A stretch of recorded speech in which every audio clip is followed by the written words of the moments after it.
Hello, everyone, and a very good afternoon. I am Tanisha Tyagi from S. Chand Publishing, and we are thrilled to be back with you for another exciting month of CPD sessions. Get ready for 2 days packed with amazing learning, valuable insights, and the chance to win big. That's right, we will be hosting two quizzes today and tomorrow, with the winning participants receiving fantastic Amazon vouchers worth up to rupees 20,000. We hope you all enjoyed the fantastic English sessions offered in April. Now, get ready for some exciting sessions on EVS and science. Before we begin, let's give a warm welcome to our esteemed speaker for the session, Mr. Ellen Venkatraman. Mr. Venkatraman is a distinguished educator with a remarkable background. He has 8 years of teaching experience and over 2 decades of professional expertise in IT, specializing in automation and project management. Beyond his impressive IT background, Mr. Venkatraman is also an accomplished author with S. Chand. Currently, he serves as a professor at Mangalyadam University in Aligarh.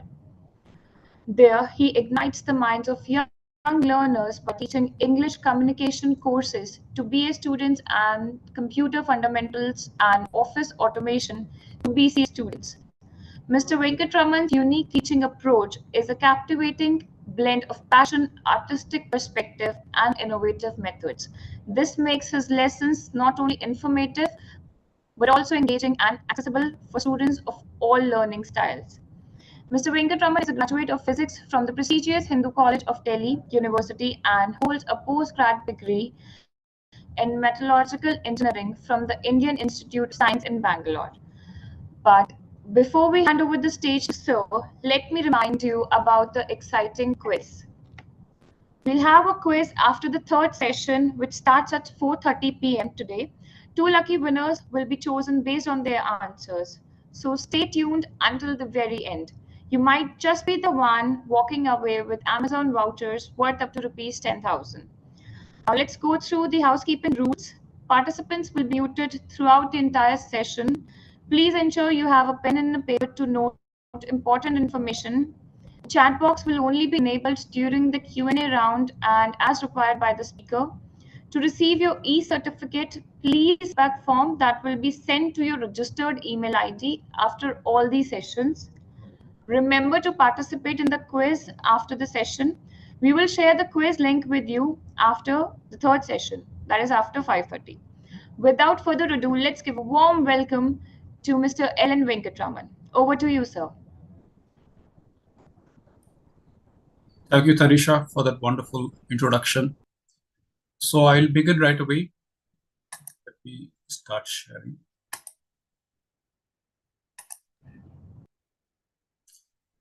So I welcome everyone for this interesting session on assessing environmental attitudes in preparatory and middle stage. And this is a topic very much relevant, not just for children, for everyone at all times, actually.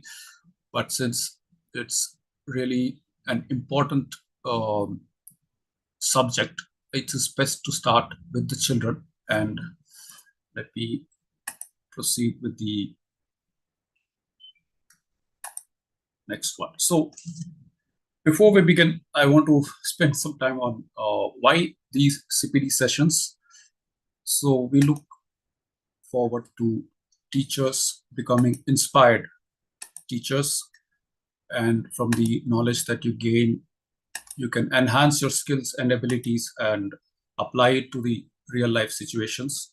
And we're going to see quite a bit of that in this session and make this world a better one for all of us. So the key takeaways from this session would be, first, on the influence of the environment on the development needs of children.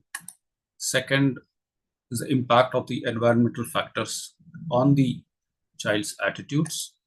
Third would be to use the methods to measure and then develop healthy attitudes and build a sense of responsibility towards the society and the world. And as teachers, there could be three important takeaways, or the benefit that you get from the takeaways of the session. First is that you can understand problems of students in a better way. Second is you can choose the appropriate assessment methods and teaching methods for children. And third would be the ability to create an environment to develop desirable attitudes in children. So this session would be divided in this three parts. So first is a 15-minute session on we and our relationship to our environment, the stages of development in children, the types of development, the effects of the environmental factors on the development, the theories, the key theories on development, and how children differ from each other. So it's a kind of crash course on children's development. Then the core topic will be about the attitude, and it's going to be about 30 minutes. And I discuss about what exactly is the attitude, formally what's the definition, and then the nature and formation of attitudes, the factors that are involved in formation and development of these attitudes, and then how we measure the attitude. There are several methodologies for that. And there will be a workshop, mini workshop, so all of you would be participating in that so that you can put the concepts in practice and be able to experience a bit of it, and then you can use it further in your work and your schools. And then I end with 5 golden rules for teachers. Then we have the Q&A. That'll be about 10 minutes. We and our environment. So right from the ancient times and to the modern times, the global issues have almost been the same. Like we have scarcity of resources. Even now we have electricity problems. And I came back from office, there were so many times the power tripped. And we have water shortage even now. And, environmental degradation and natural calamities, social, cultural injustices, human rights violations, and even conflicts between nations. Still, it's happening. So more or less, if you see the history of mankind, these have been happening time and again, always. And the thing highlights that, the intimate connection we have with our environment, and that has been also the fundamental thing that's been part of religion, philosophy, spirituality, science. So that's what we are trying to always be into, to find the relationship of humans and the universe, right? So it's the fundamental thing actually that's been there throughout. And how is it relevant for us? That could be a good question. So I have here 2 news stories, quite recent ones, and it's kind of, you can say, alarming news items. One is 2023. This was a report in India Today, and there was a report of almost 29% of children undergoing abuse, and that was during the pandemic lockdown period. And there was another news item in New Indian Express about some caste discrimination. There was some suicides, and that was in an educational setting. So this is something, a serious issue, and definitely it shows that there needs to be attention given to know what's happening really. And I follow it with some examples of stories where positive changes have been implemented, and there are such stories as well. So this is one case study. There was some program in Hong Kong where the primary school students were educated about plastic waste management, and that has been found to increase or enhance their awareness of environmental practices. There is a case study too, which is about study of nature-centered kindergartens, where they have found that children did much better compared to public city kindergartens, because these were within nature settings, and they found them to be much more aware and had a better attitude towards the environment. So the connection with environment matters a lot, and I will be discussing all of that. So coming back to some of the basics of development. So as children, we have from child to adulthood, there is basically 4 stages. So we have infancy, childhood, adolescence, and adulthood. So there are various authors, various scientists who have different, there are different models, and they have different ranges for these. So I'm just going by one of them, which is 0 to 5 years, infancy.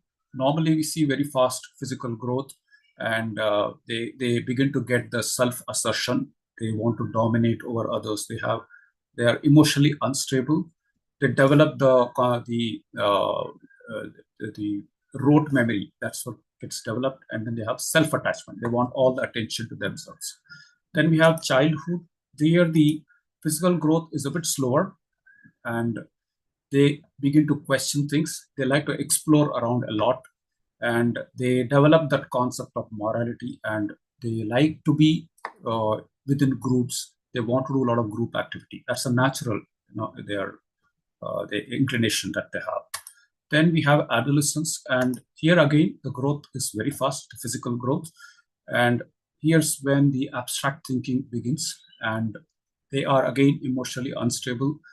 They develop the reasoning power, and they usually don't like control from elders. And the next stage, which is age 20 onwards, adulthood. So there's no more physical growth as such, but we begin to see the maturity coming in terms of emotional maturity, social maturity.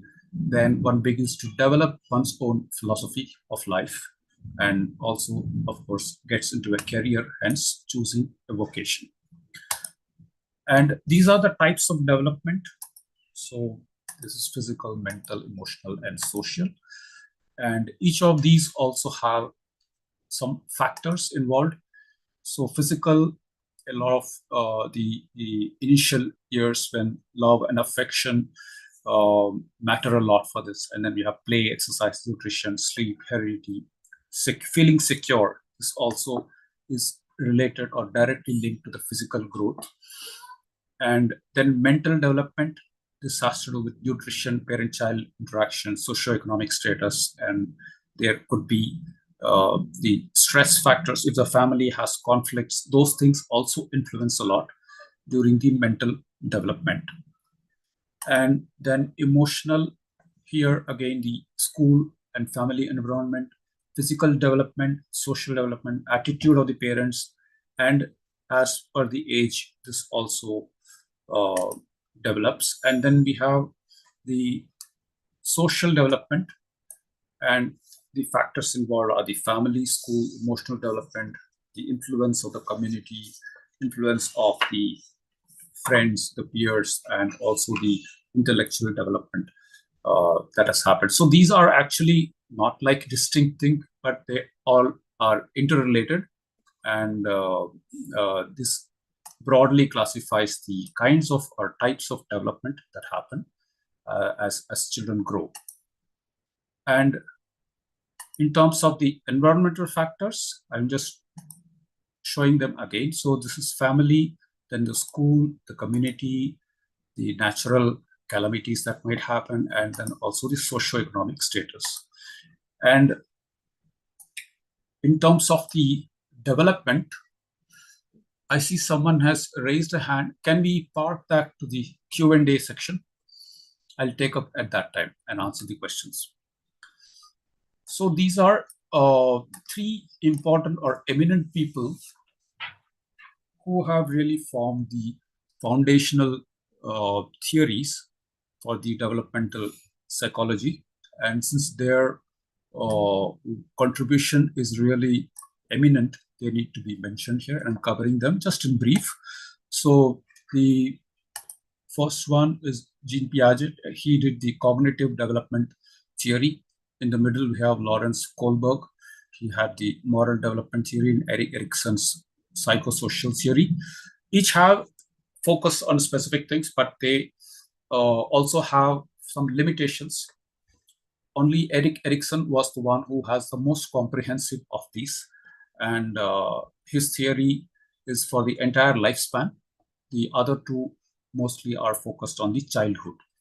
So the main or key point they have in cognitive development is more about the way the thinking develops. And according to him, there are 4 stages in which the cognitive development happens, and there is mostly it's because of the constant interaction with the world. And he also had some theory of schemas. So actually, some of the things we still use, like when you give something new, a new thing in a subject, we try to relate it to what the child already knows. So that is something based on this theory of schemas, and also making learning experiential and activity based is also something that he emphasized in his cognitive development model. Then we have Lawrence Kohlberg's moral development, and he has proposed the 6 stages of development that happens, and his emphasis is more on the moral reasoning and how a child develops from basic obedience, at the physical level, onto the more principled way of behavior in terms of the ethics. And his is more influenced by the, it is said that is more influenced or biased towards the Western philosophical ideologies. So Erik Erikson is a psychosocial theory, and he had 8 stages of human development. That's what he had postulated, and that every stage, actually he divided the human life into 8 based on the ages. And at each stage, there is a specific conflict, that a primary conflict that the individual resolves, and then either becomes successful or has some negative effects in terms of the social adjustment and growth. So they were the 3 people with important contributions in terms of the developmental psychology. Now, the way every child differs. So this is what this is trying to list here, based on the environment and the other factors. One is the way they have developed the cognitive skills, creativity, and aptitude, personality, interest, values. And the one that in fact connects all of them is the attitude. And this is one of the most important ones, which is what we are going to cover in our session here. And there are other things that can make some children different. So those are the ones listed here on the left side: learning disabilities, slow learners, dyslexia, intellectual deficiency, and gifted children. And now we come to the core subject of our discussion here, which is about attitude. And there have been several proponents or authors of these in terms of the formal definition of attitude. So here I'm going by the Whittaker's definition, and that says an attitude is a predisposition of or readiness to respond in a predetermined manner to relevant stimuli. Okay, and I'll just repeat it once. The attitude is a predisposition or readiness. That means there's already something, you are ready for it, to respond in a predetermined manner. So it's already predetermined to relevant stimuli. Stimuli is basically from the environment. So in other words, these are acquired. That means they are acquired tendencies, and they result in some behaviors of a person. It could be to an object, to idea, to another person, depending on specific triggers or stimuli or conditions in the environment. That is the formal definition. And there are some characteristics of the attitude. So I have given here 6, which is important to be aware of. One is that it is a subject object. That means there is always attitude is in relation to the environment. And second is that it's learned. It's not something innate. Attitude is not something that an inner quality. It's something we learn by the interaction with the environment. Third is that it's a readiness to respond anytime. It's not like hunger that once you've eaten, you don't feel hungry anymore. That's all. You don't go for the food. But this is not like that. Attitude is something you can always respond anytime. Then the fourth is attitude always involves a motive. So there is always something behind or some intent behind the attitude. And attitudes can vary and can be multiple in expressions depending on the number of stimuli that are there in the environment.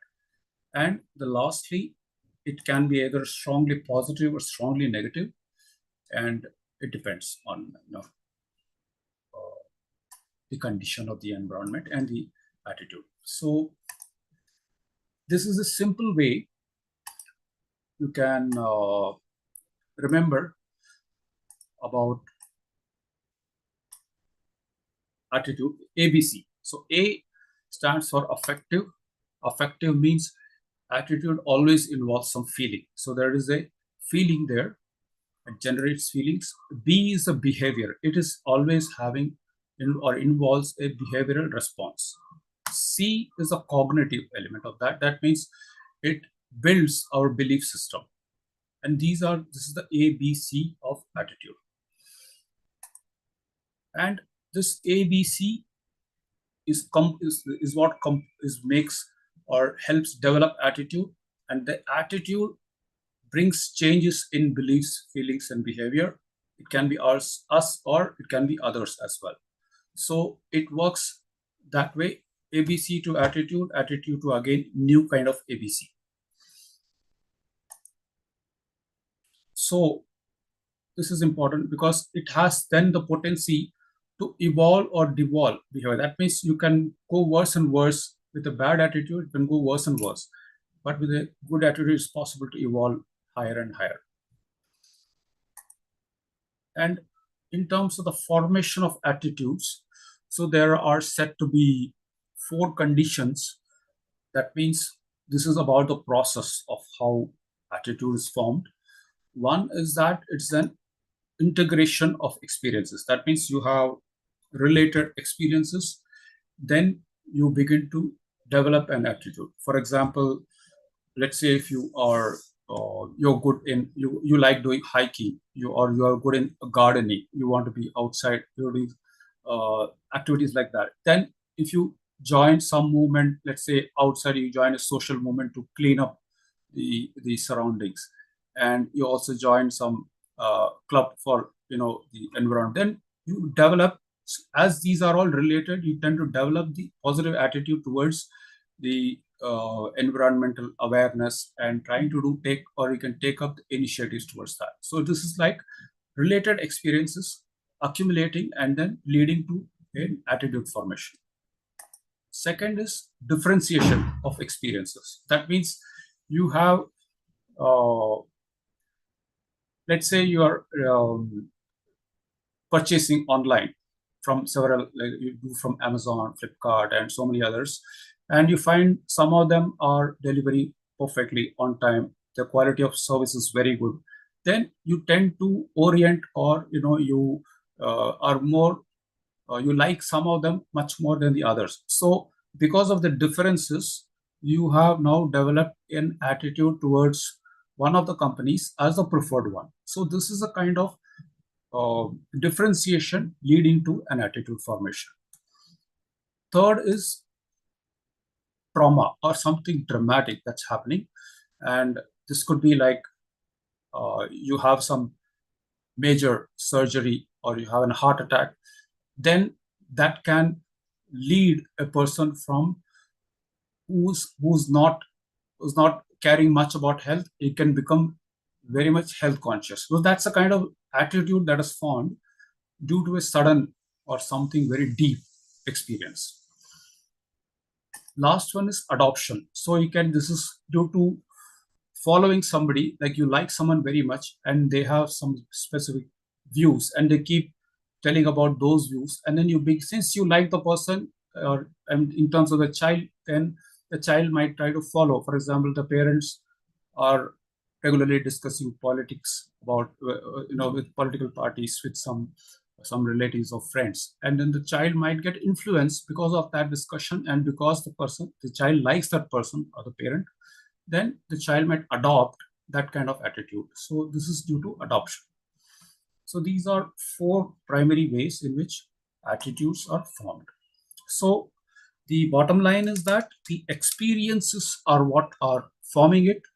It's not through some kind of instruction or preaching, or they're generally, when we just even in teaching, if you're directly telling something, it's not going to really lead to a change in attitude. If you have to develop or create some experiences for them, then they begin to change and try to change.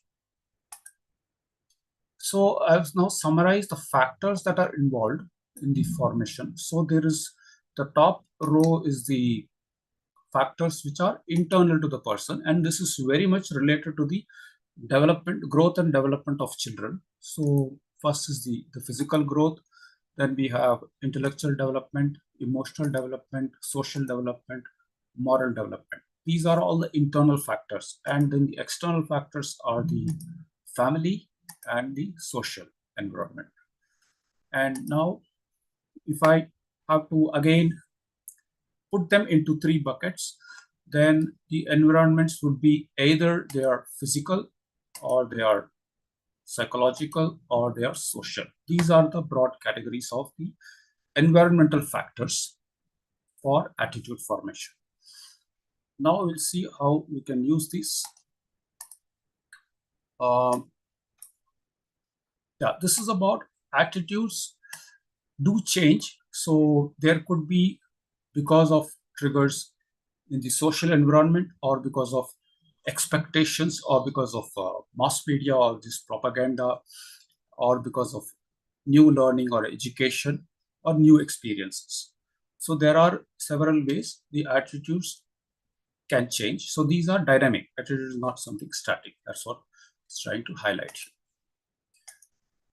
And now this is about measurement of attitude. So there are 2 ways of measuring. One is direct method and the other is indirect method. So we'll also be doing something in practice here so that you can have a direct experience of it in a small way. So we'll do that. This is about a direct method. There are many ways. I've just mentioned 3 of them. So one is the question and interview technique. There is also a common way of asking the person to write or narrate in their own like autobiography, or like their own narration of their experience or their views. So it's kind of writing their own story. And the second one here is the checklist. Checklist means you give some set of statements and the person ticks whichever is applicable, like they're saying agreeing to it or not. Third is the attitude scale, and there are actually many of them. I've mentioned 2 of them. One is Thorstone's test, the other is Likert test. And I think you might be familiar with Likert test most, and that's actually easier to implement as well. I'll show that one example of that. Then, so this direct method generally have some limitation. So since it's not, we cannot really, it may not be so trustworthy. The person has to be honest in giving their opinions or writing their views or answering questions. And the indirect methods are mostly projective. That means this picture shows the children a perception test. That means the children will be given usually they are given animal picture cards, and they are asked to just tell what they are seeing from it. So it's not a direct, it's indirect. It's more about the personality. So it's a personality based test.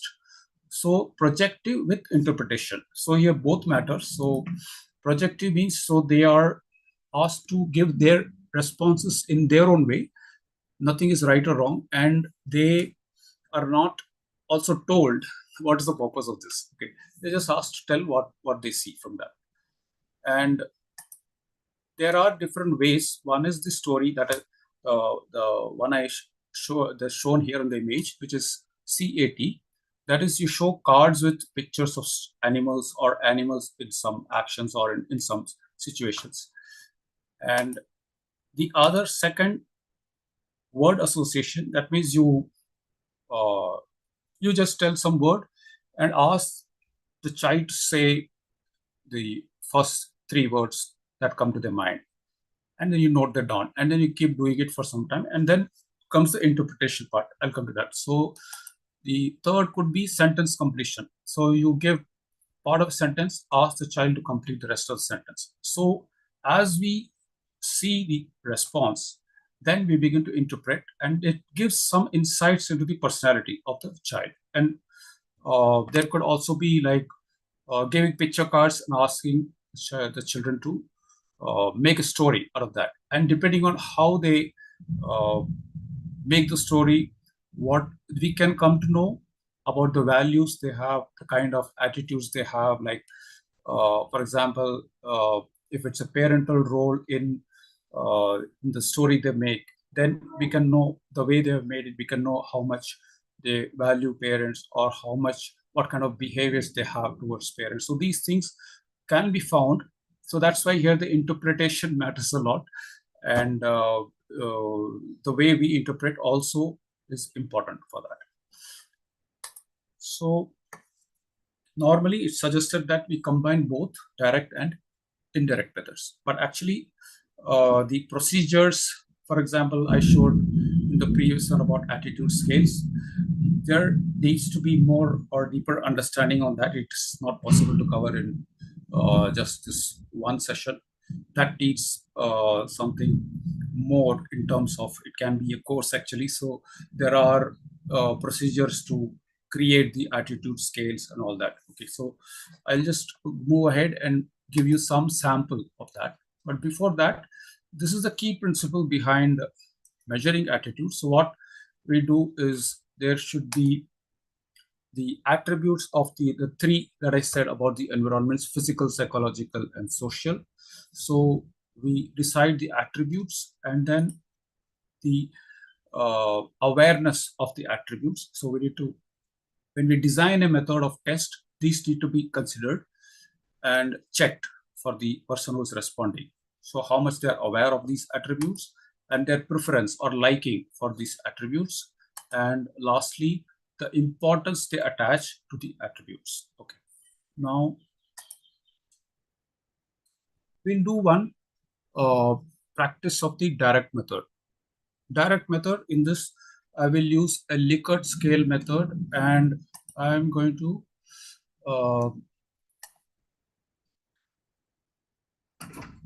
use this as a measuring the attitude of teachers in schools. Okay, now there'll be just 5 questions, and I would like all of you to, if you don't have, you can have a pen and paper ready, or maybe use some online tool or use your mobile.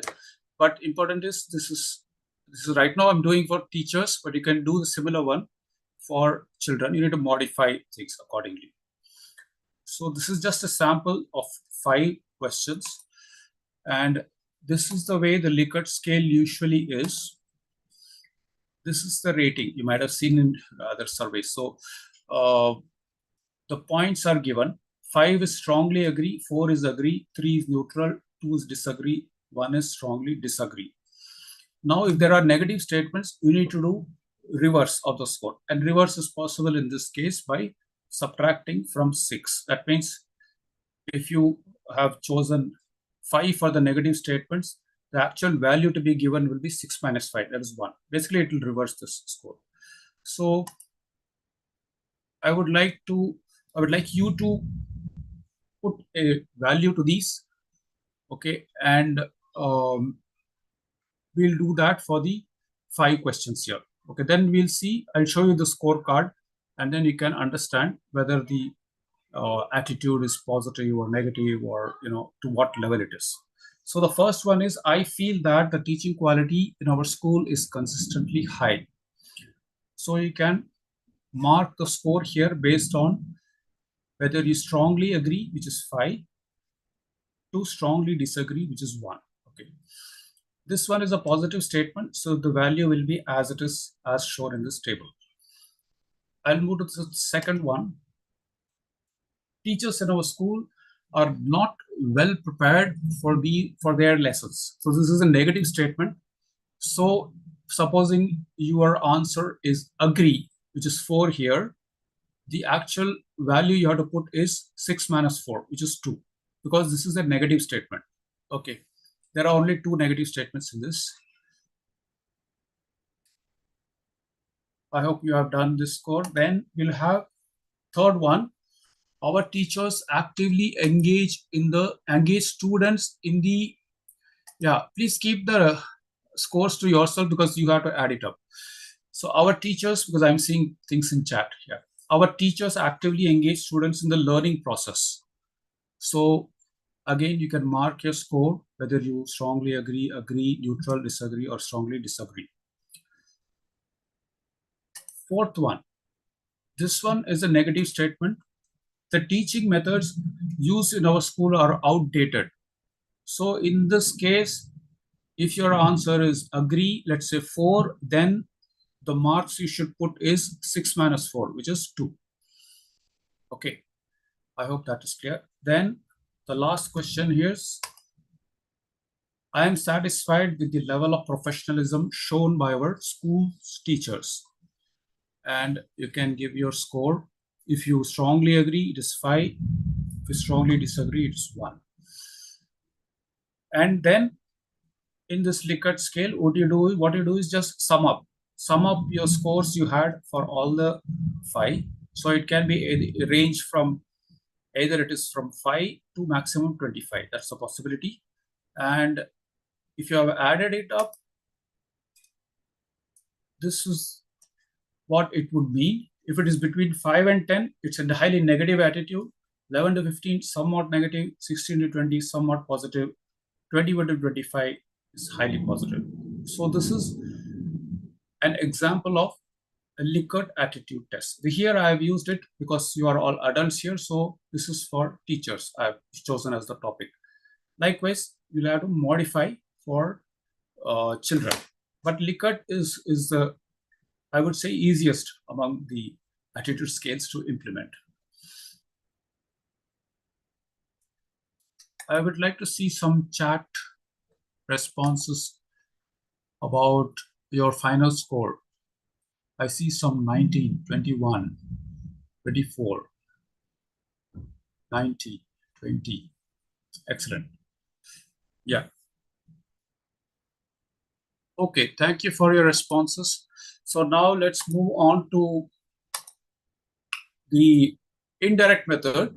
So this is again a practice for you. So since we have adults here, I'm using the Rorschach's ink blot test. But for children, this is not used. For children, we use the CAT, that is Children Perception Test, where we use pictures of animals. But here we are using abstract ink blot. Some of you might have seen this or also might have undergone this. So here I am showing a ink blot picture. I would like you to think 3 things that come to your mind. Anything that comes to mind, what this means. Okay. And I would like to see some responses in the chat. The 3 things, if you can write them together, what you see from this ink blot picture.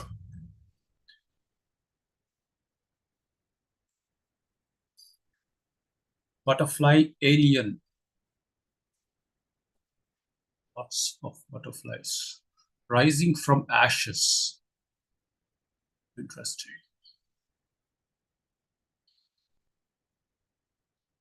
King, phoenix, angel of devil, waterfall, god of peace, flying, symmetry, tribal mask. Interesting. Phoenix, mixer of two things, symmetry, pen nib with wings, tower, butterfly, colorful, beautiful, symmetrical thread, draining. Interesting. Excellent. So yeah, so we see a lot of variety in responses, and now comes the interpretive part of this, which is I'm giving here some example here. So supposing the responses were of nurturing or caring kind, then it indicates a personality with empathy. So the person is likely to be empathetic to children, can sense the children's feelings, can be caring. So that's what we can gather from this. The second one here is seeing so chaotic or aggressive imagery. So monster, somebody mentioned devil in the chat. So things like that might indicate some kind of aggressiveness or lack of patience, things like that. I'm just saying, just an example. Then third one, something very creative, or some you say some magical things, or you saying something totally unusual. Okay, that it could indicate that person is creative, and that could be an interest. It's just one card. There'll be multiple cards shown to the person. Then we together, then you synthesize, and together can come up with a picture of the personality of the person. So this could be one way to select teachers. Okay. I'm just checking, still getting some chat messages. Yeah, you see, temple in hands. That's something different idea. So it's that person could be creative. So this is the way we try to assess using this indirect method. Here for adults, it's ink blot, but for children, we don't use ink blot because it's very abstract.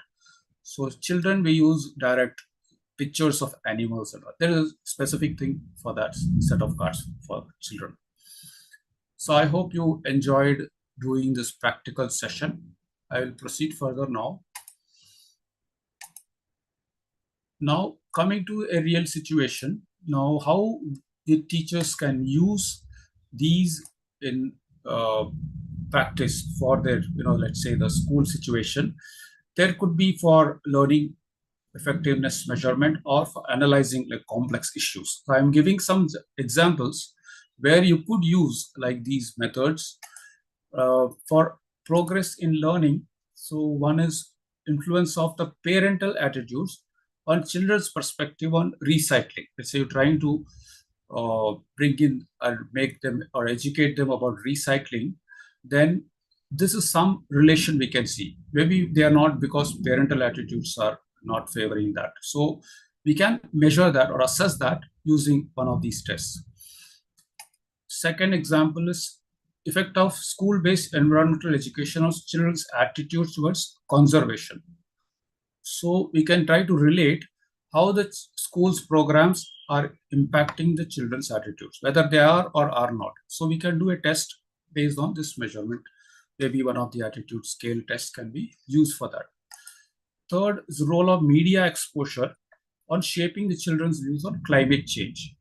So maybe if you are using audiovisual aids to explain about climate change, in order to see if it's really effective, you can use one of these assessments. Then fourth is impact of teacher-student relationship on the performance of elementary school students. This is also something very useful.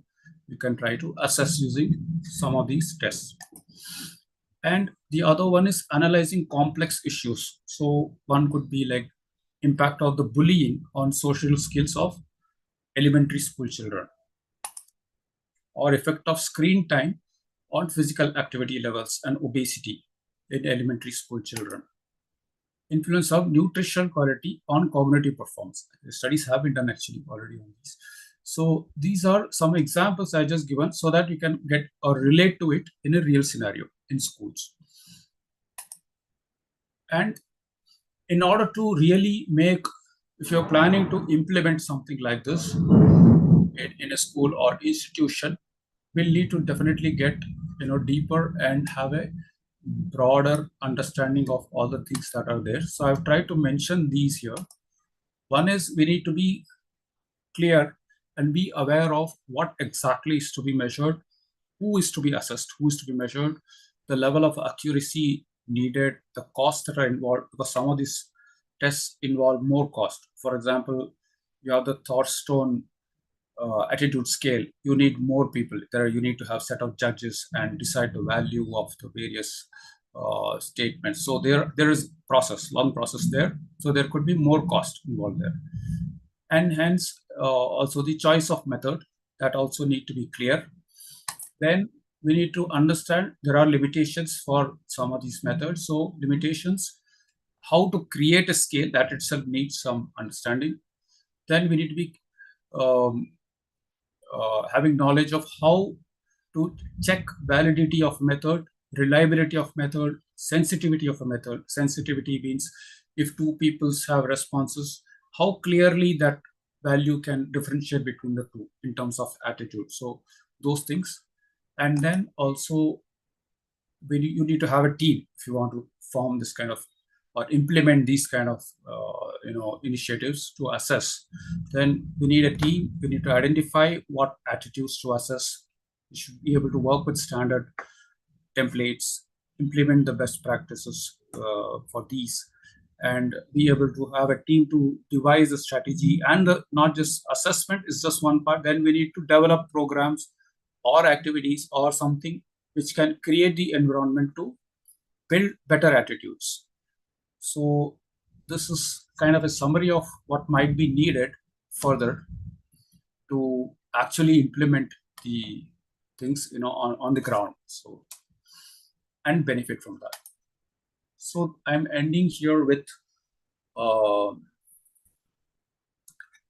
5 golden rules for teachers. So first is be or understand the nature of attitudes. Second is educate the parents and families. So we have seen how much family environment is part of the child's development and growth, and there are various types of development. We saw that.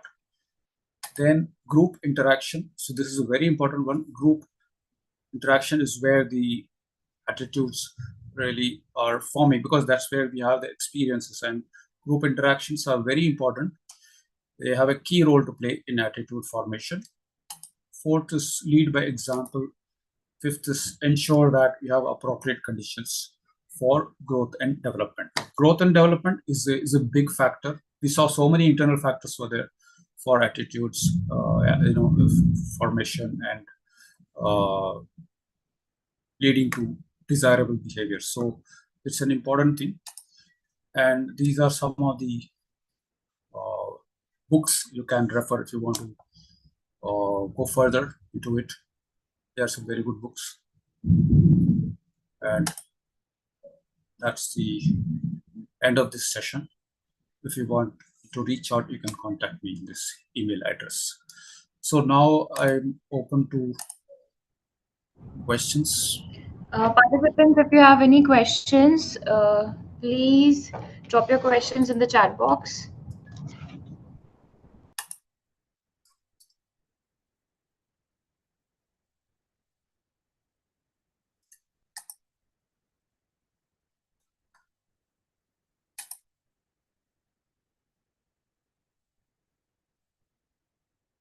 Thank you. So any questions if you have, you can answer. Thank you for joining today.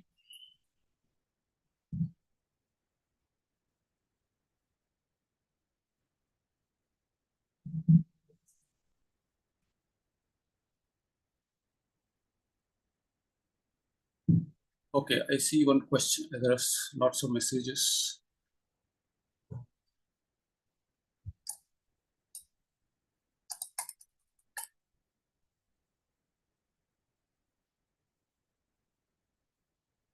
Tanisha, are you able to capture one of the messages had a question? Yes, sir. There's one question. Which age is appropriate for measurement of attitude? Yeah, you can from the childhood, like 6 years and above, you can use this. But for younger, it's only inferential, so only indirect is possible. But for 6 years and above, you can possibly use try to get the direct method response as well. So there's a request regarding a reference book slide. If you could just show again. Oh, sure.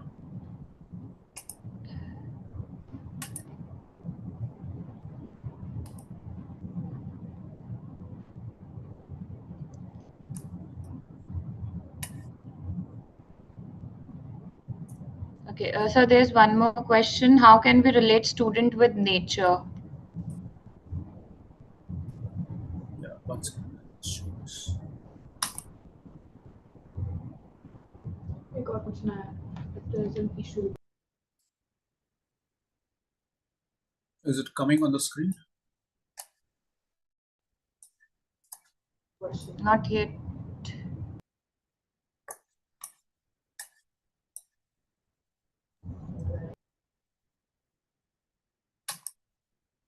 Yeah, it's visible now.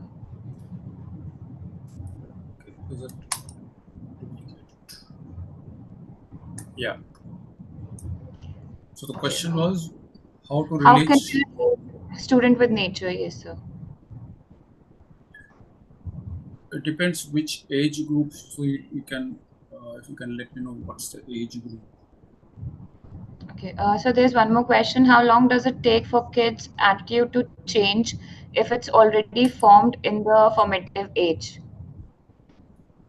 For already formed. In the formative age. Yeah, I mean, there's no straightforward answer for that. It depends the kind of because it involves feeling, behavior, and cognitive. That's what we saw, right? ABC. So it depends to what intensity the impact is or the changes. So it depends on that. How we can't really give a direct answer for that. But so the sooner we identify, that's why these measurements or assessments are very important. You can do as early as possible because then you can identify problems earlier before they become big changes in attitude. So we need to assess this as early as possible, and that's the best. Okay, so there's one more question. If there is an issue with the child and when the parents are not accepting, how to go about it? Parents are not accepting. Yes, sir. That's a tough one. Uh, Again, it's hard to give an answer like this, but maybe we should find out what's the reason the parents are not accepting, and maybe we need to solve that first before solving the child's problem. Yeah. Okay. Thank you so much, sir, for your insightful presentation. Your knowledge Thank you. and enthusiasm have truly enriched our exploration of environmental attitudes at the preparatory and middle stages. As we My reflect pleasure. on today's session, we walk away with new perspectives and ideas. Let's integrate these learnings into our teaching practice. A big thanks to all the participants for your engagement and thoughtful contributions. Your dedication drives our shared quest for excellence in education. We look forward to continuing this conversation in future CPD events. Stay tuned for the next two sessions today, where we'll further expand on knowledge and refine our teaching methodologies. Once again, thank you, Mr. Venkatraman, and to everyone who made today's session such a success. We anticipate seeing you at our next session, Integrating Project-Based Learning in Science Education by Ms. Sonia Singh at 3:15 p.m. So don't miss the chance to participate in the amazing quiz. Be there on time. Thank you. Thank you, Thank you so everyone. Thank much, you so much Tanisha. for. And thanks Thank you, for sir. giving Thank you. this opportunity to present on this topic. Thank you, sir. Thank you so much. Thank you.